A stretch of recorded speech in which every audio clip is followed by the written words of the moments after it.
Next up on the grading is Doug. Took DeAndre Hopkins in the first round, then took Dalvin Cook as his first running back. With who's on the board, pretty solid choice. Injury concerns a little bit, but that is what you're going to get. You got to take the risk to get the reward on some of these players coming back from injury. So I get it. I think that's a solid pick. But your wide receiving core, let's talk about that for a second. So you got DeAndre Hopkins, Juice, a.k.a. Jarvis Landry, and Juju. So you got Juice and Juju. That's fun. Smith-Schuster. Juju kind of has been getting overdrafted, but I think where you got him at is probably about right. I think he's still going to have a lot of value. He did well last year, and Antonio Brown hasn't been 100% to start the year, so he could be really valuable. And hopefully, he's the third wide receiver, so that's not bad. And if he doesn't, play well, you got Jamison Crowder, who has been a PPR guy with Alex Smith. Yeah, Jamison Crowder had a lot of hype last year, ton of hype, and he did not live up to it for the first half of the season. Second half of the season, he was a top 20 wide receiver. Top 20 wide receiver you take in the ninth round, that's something that's very exciting. So if he continues that pace, granted, I know it's a new quarterback. The quarterback loves the short routes, and that's what Jamison Crowder's great at. You took Ted Ginn Jr., got your flyer, literally, because he runs the really far. How is he still in the league? Dolphins drafted him with the 9th overall pick, and he did nothing for us. He kick returned, basically. 9th pick for a kick returner. And yet he's been valuable. He's had a pretty good career. I don't know. Anyway, I digress. So we're going back to the running backs. And like I said, you got Dalvin Cook, you got Rex Burkhead. Now, Rex Burkhead, you took him in the 5th round. About where he's going. Rex Burkhead's going to be good. Rex Burkhead is going to be valuable. Now, the knee thing does scare me.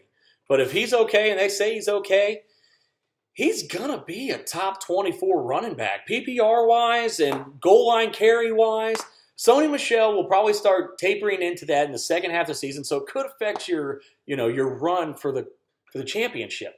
But starting off, he's going to be valuable. Speaking of somebody that to pair perfectly with Rex Burkhead, Kerryon Johnson. So mad about you taking him here because that's who I wanted to take. Kerryon Johnson, Doug, listen to me. I'm helping you out here. He is going to start not great. He's going to be a guy you're going to be like, I don't know if I want to keep him. Hang on to him. Second half of the season, he's going to start getting all the carries, and he's going to take you to the playoffs, and he's going to take you possibly to the promised land with this team. Just hang on to him. He's going to be a second half of the season stud. Adrian Peterson, hey, he's a starter right now. It's where you got him at. Why not? He's right now he's going to start. You got Robert Turbin late. Not a big fan of that pick, to be honest with you. Overall, I really like your draft. That pick to me was a little bit homer. I get it. He's not going to start. He's not that good. He's missing the first 4 games.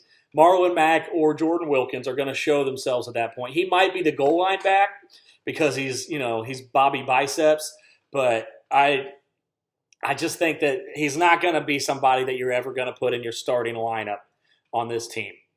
Tight end wise, you got Delanie Walker. He was in the middle of that run of tight ends, so I totally understand. Evan Ingram is a preference. Delanie Walker, you know what you're getting. He's safer than Evan Ingram is, so I understand that pick. Charles Clay Late, actually, I do really like because he is one of the only people they have on that team to throw the ball to, and they're always going to be losing, so he's going to get some value there, but he has to stay healthy, which is something he hasn't been able to do. Took Eli Manning late after grabbing Mr. 5000, your favorite quarterback, Drew Brees, which you didn't have to keep this year. You still got him much later, so good for you, Dougie. Good for you. Carolina Panthers defense should be good. It's a defense once again. I mean, it's somebody you have to have on your team. And Matt Bryant, we can talk about Matt Bryant, but he plays inside a stadium in a dome, so it's good. He has a safer accuracy. He's a pretty accurate kicker. Plays on an offense that should be pretty good. Last year, actually, he was even better because they couldn't get into the end zone. This year, they should score a little bit more on the touchdowns.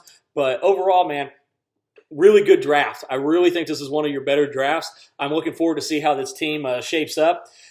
There's some question marks, sure, but I think that you've got some solid depth, and you've got the kind of the perfect mix of the players that are going to be beneficial to your team.